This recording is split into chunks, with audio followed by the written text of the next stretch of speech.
Let's talk about Trevor Lawrence and the Jacksonville Jaguars. This may be the most disappointing team in the NFL this season, depending on who you're talking to.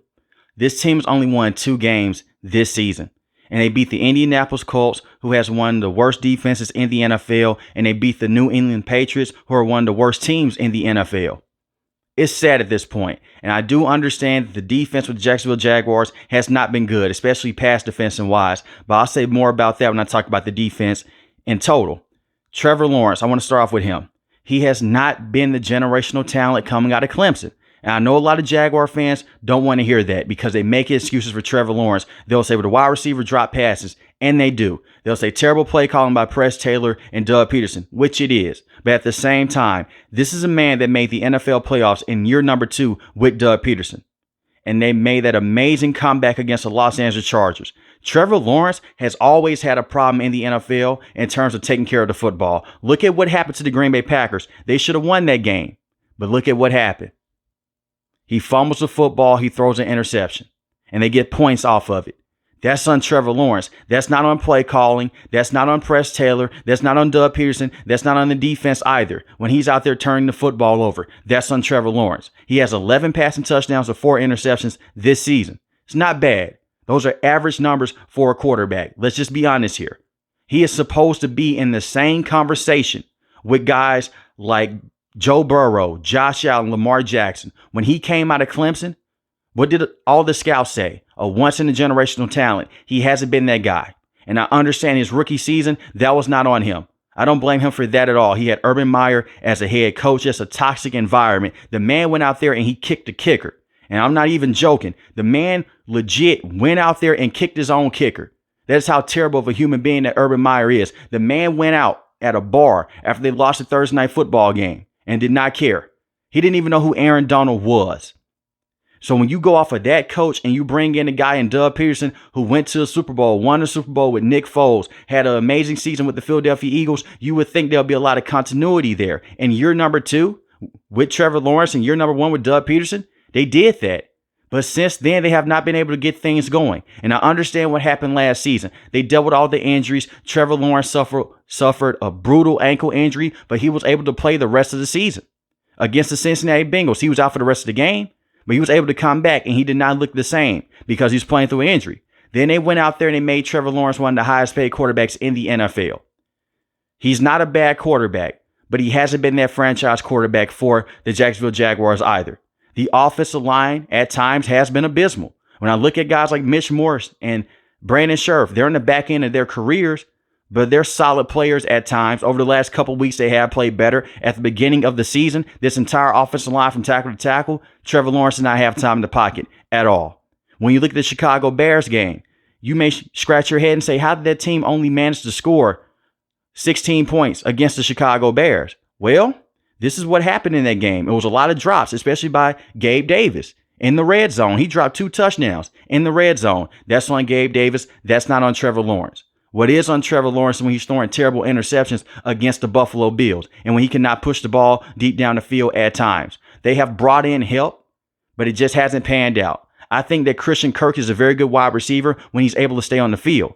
He dealt with injuries last season. He's going to miss the rest of this season as well. He's dealing with a broken collarbone. That sucks. They brought in Calvin Ridley last year, dealt with a lot of drops early on, but he was a very good wide receiver in terms of being a deep threat. That didn't pan out. They wanted to keep him around. He went to the Tennessee Titans. And now you go into the first round, you draft Brian Thomas Jr., who has been a very good wide receiver, by the way. That's their true number 1 wide receiver. Christian Kirk is a number 2 at best. And then you also have Evan Ingram as well. And Evan Ingram has missed time this season. He suffered an injury right before the Cleveland Browns game. But Evan Ingram, since he joined the Jacksonville Jaguars, has been a very good tight end. With the New York Giants, he wasn't able to catch the football. He comes over to the Jacksonville Jaguars. He's been one of the best receiving tight ends in the NFL. So they have a good foundation of weapons on the outside. They just need to bring it together. I really like Brian Thomas Jr. a lot. I think that he has potential to be one of the best wide receivers in the NFL long term. The offensive line, it still needs work. They traded Cam Robinson to the Minnesota Vikings. I believe that's a very good trade for both sides because now you bring in Walker Little at the left tackle position. You have Anton Harrison at the right tackle position. When I look at the running backs in this situation as well, Tank Bigsby has been phenomenal this season. He has more of an edge to his game than Travis Etienne right now. And Travis Etienne has been out dealing with a hamstring injury. I do think that Tank Bigsby is the better running back and they should move off of Travis Etienne. I understand that Travis Etienne, him and Trevor Lawrence, they're close. They're former college teammates at Clemson. But right now, Tank Bigsby is the better running back. The talent that they have, they should not be in this situation. They should be at the top of the AFC. They should be right there contending with the Houston Texans in this division. And it brings me to the head coach and Doug Pederson. What has he been doing over the last couple of years? Because the defense last season wasn't good, pass defense wise. And I understand Tyson Campbell was dealing with injury. He wasn't the same corner last season, but he was able to play. And when Tyson Campbell was 100%, when he's able to go, he's a very good cornerback. He's truly their number one corner. Even this season, he missed time. He was on IR. He's played well in the snaps that he's been given so far. I like Tyson Campbell a lot. That's why they gave him a contract extension. But Doug Pederson fired the defensive coordinator from last season. You bring in a brand new defensive coordinator and Coach Nielsen. It hasn't worked out. The pass defense is ranked 31st in the NFL. That's almost dead last. They're one spot in front of the Baltimore Ravens. They can't stop the pass at all. And when I look at the safeties with this team, they're not good either. Now, you have safeties on this team that can go out there and be very good in-box safeties.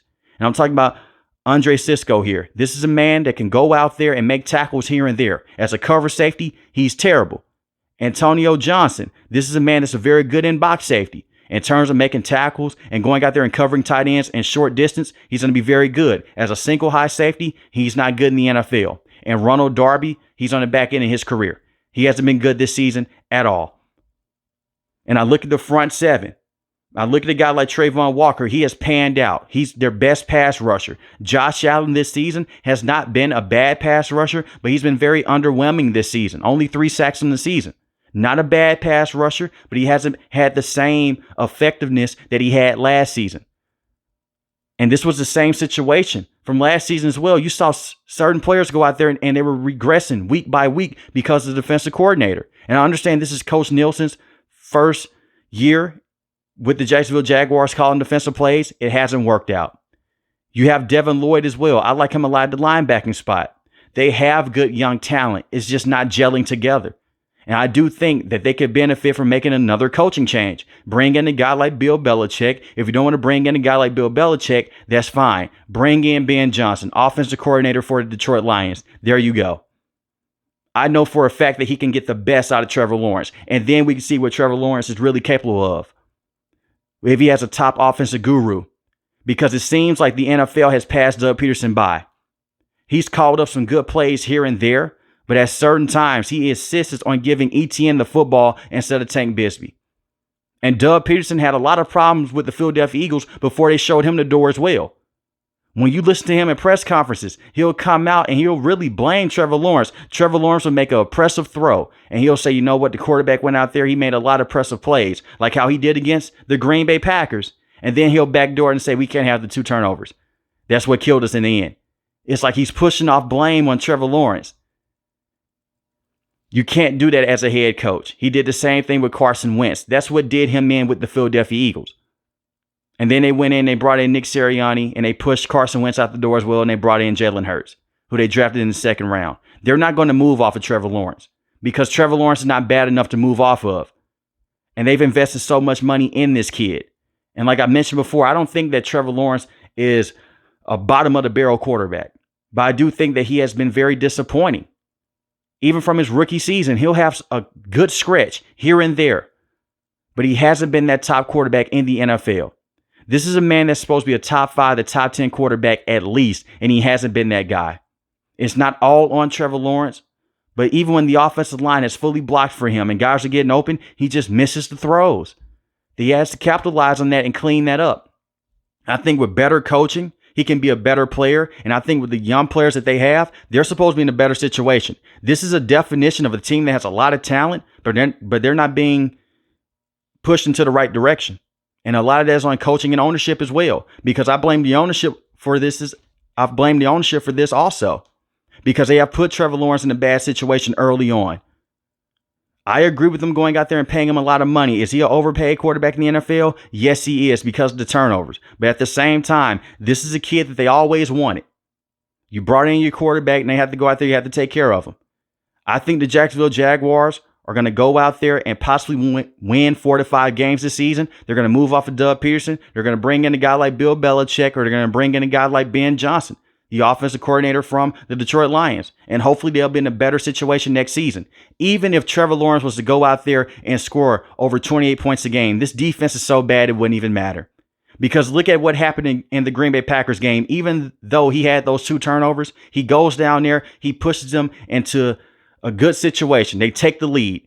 And look at what happens to their defense. They collapse late in the fourth quarter. There has been a theme with this team from last season to this season as well. Their defense can't stop anyone on the back end. Very good pass rushers and a very good rushing defense as well. But that's not saying much. They had a good rushing defense last season. And a lot of that is because of the players that they have up front. It's not even because of the scheme. The players are outplaying the scheme in the front 7. That's a credit to Josh Allen, who's been a phenomenal run stopper this season, and the same with Trayvon Walker and Devin Lloyd and the defensive tackles as well.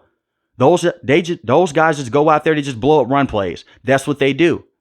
But teams just go out there, they sit back, and they just dink and dunk their way down the field, and they take occasional deep shots down the field. That's what Caleb Williams did. That's what Jordan Love was doing before he got injured. And look at what Malik Willis was able to do against the secondary.